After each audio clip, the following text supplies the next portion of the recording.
Welcome to the Mindset Architect Podcast, where it's all about creating the life you want, the business you want, and making a real difference. Join us in unlocking the code to true success. And now your host, Tony Caliendo, Master Coach with reTHINK Coaching. Welcome to the Mindset Architect Podcast, episode number 152. I'm Tony Caliendo, author of Less Over More and executive coach here at reTHINK Coaching. As always, thank you so much for being part of this. I truly do appreciate the fact that you are sharing your time with me. Time truly is our greatest asset, and the fact that you're willing to share your time with me really does mean a great deal. Let's jump in to today's topic, which is about stacking. And I want to frame this up by saying, I believe there's a trap, a stacking trap, in why when we do this, it doesn't necessarily solve our problems, yet it makes us feel good or feel like we're moving forward, when in fact, stacking solutions and strategies can actually be harming you in a way. So I want to talk a little bit about that today with you. And the number one thing I want you to think about when it comes to stacking. So what I mean by stacking is when an issue comes up, an opportunity, a problem, whatever you want to call it, we tend to just add another layer. What should I do different? What should I do instead? Should I add new software? Does this require another meeting with my team? Is it another strategy? Is it a new morning routine? Is it a new journaling? What is it that we're going to do to solve the issue, the opportunity, the problem? So that's stacking on top of what you're already doing. This is really important. Every solution you add becomes another thing that you have to manage. I think about this a lot as a coach. And my thought as a coach is, if we're going to add something or change something, before we do that, we owe it to ourselves to go back and look at what are we currently doing that might be the issue before we add something else. And I know what happens a lot with clients is the comparison game, which I believe is partially responsible for stacking. You're in your position and a peer or somebody else in your organization is experiencing extreme success, and we compare what they're doing versus what we're doing, and we want to go do whatever they're doing that we're not. We want to add that strategy, and so we'll pile it on. When in reality, we should first look at what are we currently doing that is moving us forward, and what are we doing that is not. The things that are not moving us forward, can they be fixed or changed? Do I need to change up maybe a script, or the way I close on a sale, or the way I set an appointment, or the sales approach I take? What do I need to do? And if we are going to add another strategy, think about, is there a strategy that I could remove and replace this new strategy with? And instead of stacking, I'm taking one out and putting one in. Sometimes what happens though is when we're doing this comparison game before we start stacking, is we don't realize that the person that we're witnessing having extreme success, they're not an overnight success.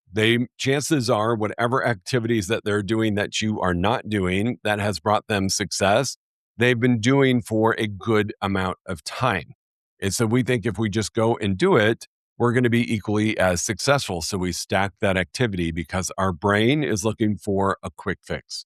How can I win quickly? What can I do? Well, I'll just copy what they're doing. If it's working for them, it should work for me. So every answer should not be another layer, because if it is, eventually you're going to be buried under your own success. You're going to have so many things going on that you're not going to know what to do next. And it's really going to cause a sense of overwhelm. I want you to think about it like this. Let's say you have your perfect dream home and it is furnished exactly like you have always wanted it. And everything is in its place. Everything fits perfectly. There's a lot of custom work. It's just a beautiful, beautiful home. And you are out and your eye gets caught by a couple of really amazing pieces of furniture that you want to bring in. Would you bring in a sofa, a new one, and stack it on top of your old sofa, or would you get rid of your old sofa? Chances are you'd remove the old sofa and put the new one in. I want you to think about that same thought process when we are adding strategies. Am I stacking or am I removing and replacing? What am I doing? Really, really important. Think about it as your house. and that you couldn't just pile things on top of things that already exist and still have your dream house. We've got to remove some things. So stacking instead of solving can be a real issue for a lot of us. We want to go and look at what we're currently doing and seeing if we need to tweak that before we bring on another new strategy. Number two, success does create stacking. It's funny. Success often creates unnecessary complexity. We might think to be successful, we need more clients, or we need better opportunities, or we should take on more responsibilities, or readjust our expectations to be bigger than what they currently are. Success convinces us that everything, every opportunity, every prime moment deserves a yes, when in fact it doesn't. So success often does include stacking, but I want you to think about it differently. I want us to think about it as strategic stacking, and that we're bringing something in and bringing something out. Now, caveat, before you eliminate an activity and bring on a new one, I would encourage, as a coach and as somebody who does this in their own business, that I may add it for 30 or 60 days and assess it versus letting an old behavior go completely before I can assess, is this new one really going to move me in the right direction? There are times that we're going to add and we're going to stack, and we're going to allow it to stack for 30 or 60 days before we remove. I think some good examples of companies that have done this removal versus stacking brilliantly. Think about Apple. If you're an Apple user, if you're not, whatever smartphone you use, think about the new features that have come on and then the old features that go away. If I think about the first iPhone that I had, I don't know how many years ago, probably more than I care to remember, and amount of money I've spent. I think I'm on iPhone 17.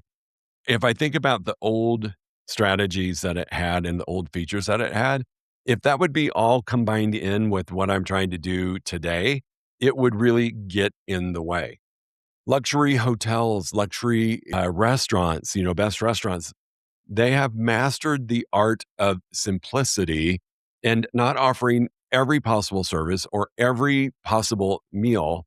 They have strategically added and subtracted. They have strategically brought in, and they didn't stack items. They started to remove things to make the perfect menu, of services that you receive.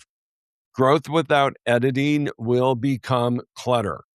So again, I go back to the iPhone. If it had everything that the original iPhone had on this phone that I have right now in my hand, it would be overwhelming. It would be a lot of clutter. It would be clunky. It would take me a while to get to what I really need. And as a consumer, I would most likely get frustrated. Where are you doing that in your business? I know I'm really guilty of this because sometimes I have a hard time letting go of an activity that I've done that might still be producing some results, just not what it used to. And the thought of letting that go, there's this false sense of security of holding on. And when I have let it go to bring in the right activities, when I have let it go to replace versus stack, 99% of the time, it's the right move.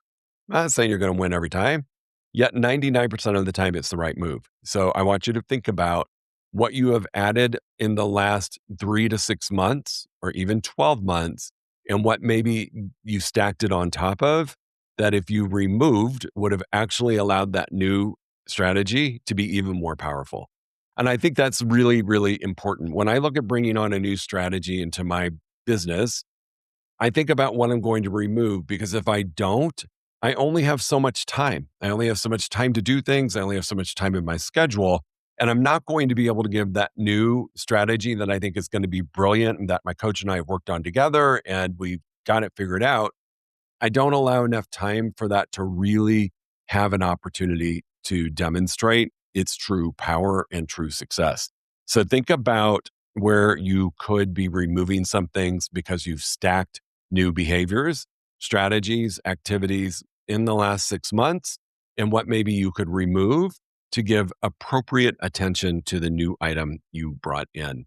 Number 3, we don't build systems, we stack Band-Aids. I want you to really think about this. Temporary fixes become permanent processes. How many times have you thought, I'm just going to do this for 30, 60, 90 days, and then I can go back to doing what I've always been doing?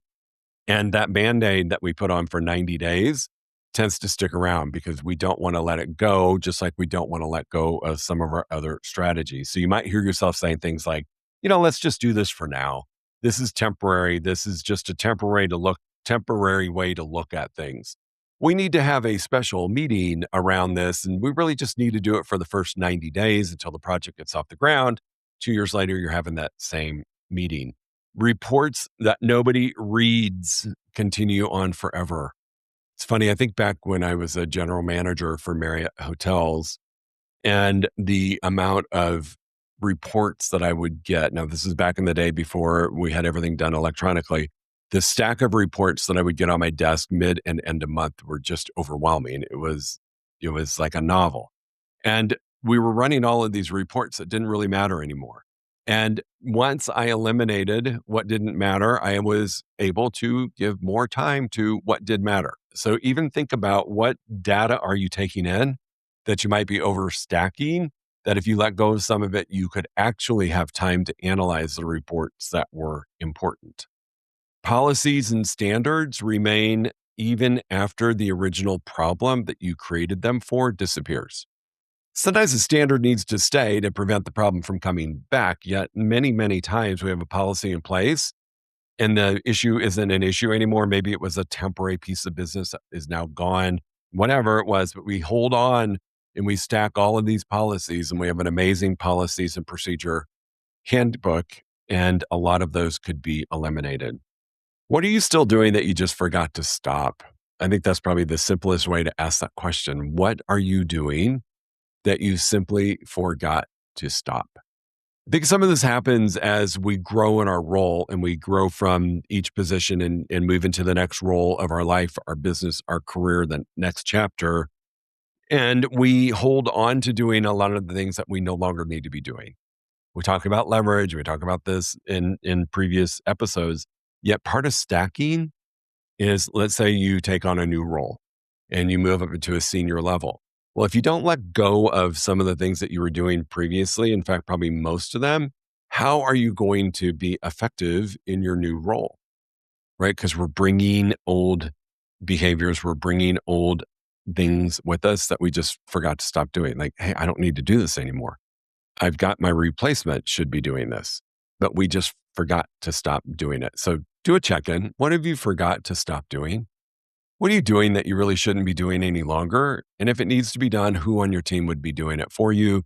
Or who can you hire to take the activity on so we didn't stack? Because again, you only have so much time and you want to give your energy and effort to the right activity versus all of the activities.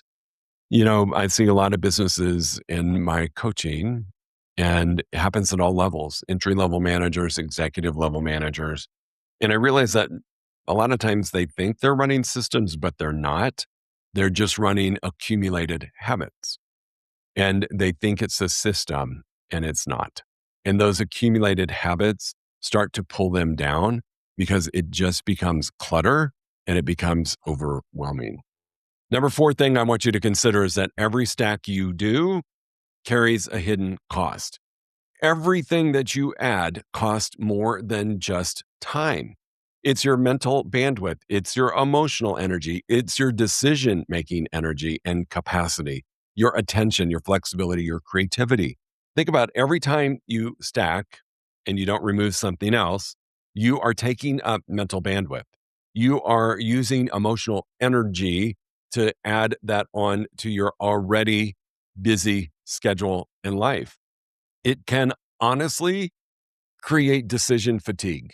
I've seen this happen where decision fatigue is a real deal.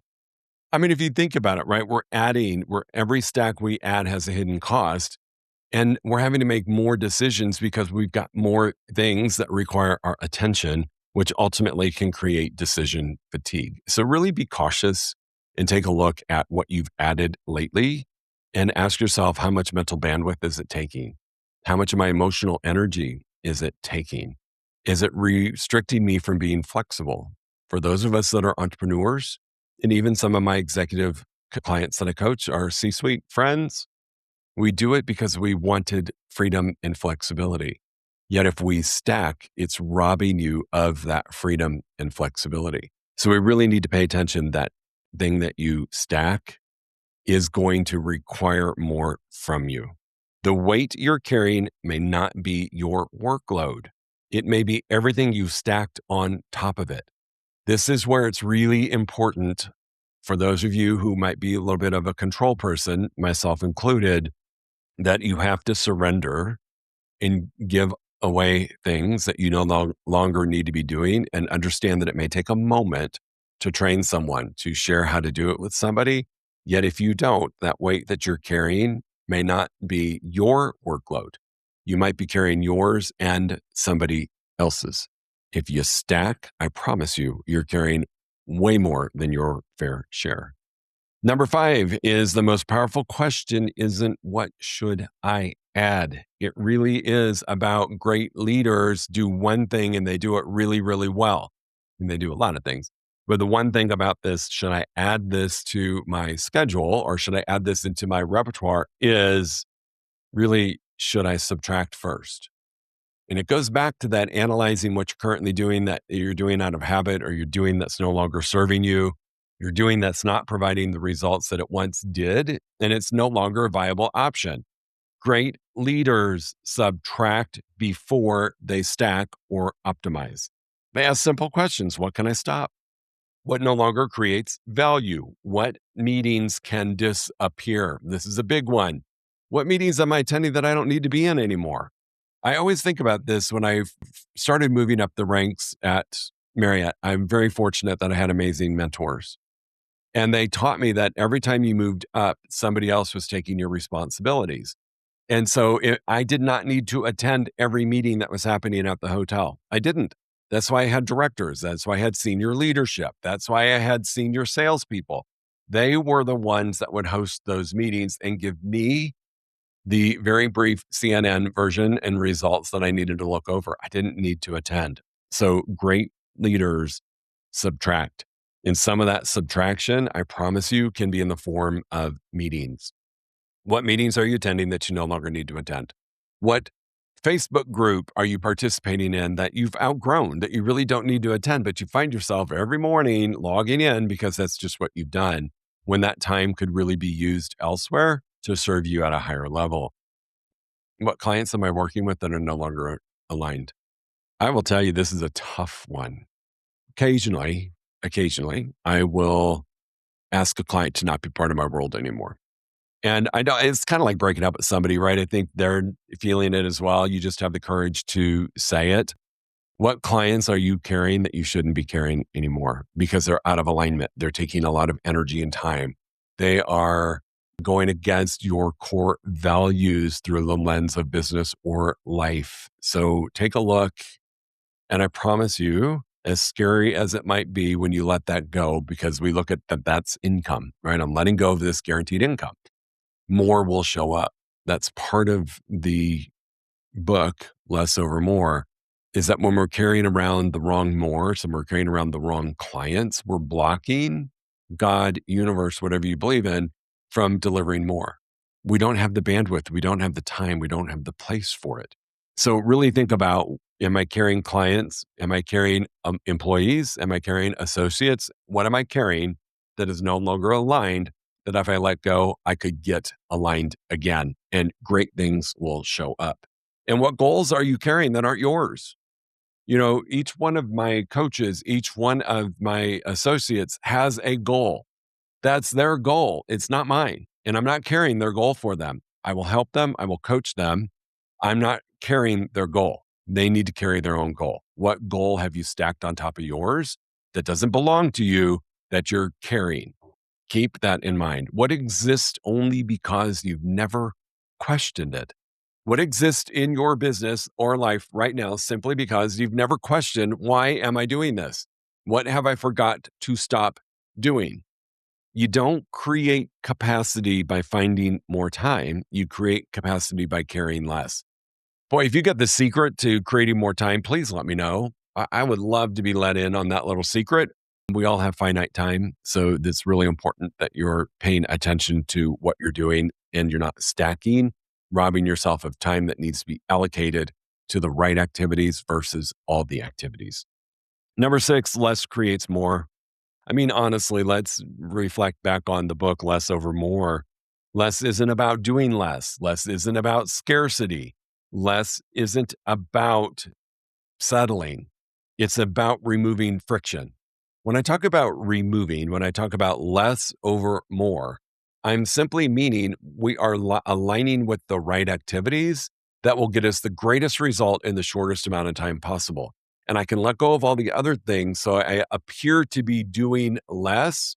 What I'm really doing is only focused on the right, more activities. And I've removed everything else that is not really supporting me. When I do this, and it's the reason I wrote the book, because it goes against our thinking, it goes against our programming about success. Success is about doing more. And I want to change that. I want to show you that there's great power in less, that success through the power of less is so incredibly powerful.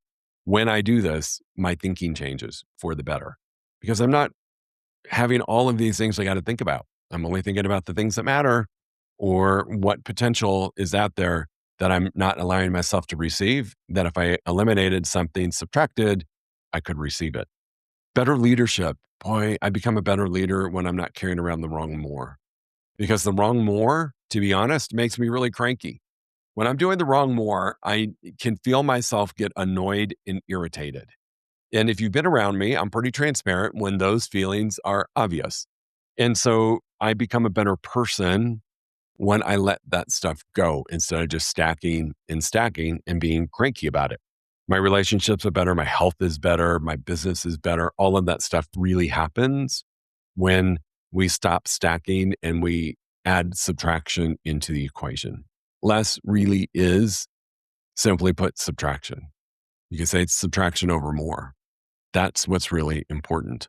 And keep in mind that less and more are not opposites. Less is the process. More is the result. So more is the outcome. And if we think about less being subtraction, then subtraction is your pathway and more is your outcome. What if your next breakthrough in business is not another strategy? What if it's simply something you're finally willing to stop doing? Your next breakthrough in business isn't another strategy. What if it's something you're finally willing to stop doing? I love that question. What have you forgot to stop doing? What are you doing out of habit? What are you doing on autopilot that you no longer should be doing? So if you're up for a challenge, here's what I would say. This week, don't add another thing to your world. Just don't. Instead, identify one stack that you're carrying that you're not giving it its appropriate chance, opportunity, and time that if you eliminated or subtracted something, you could. And that new brilliant strategy that you've come up with your coach, with your peers, with whoever is actually going to get a moment to breathe and come to life. So think about things like the meetings you're in, a process that you're doing that's no longer working, a commitment, a habit, a report, an expectation, a goal that's not yours anymore, and remove it.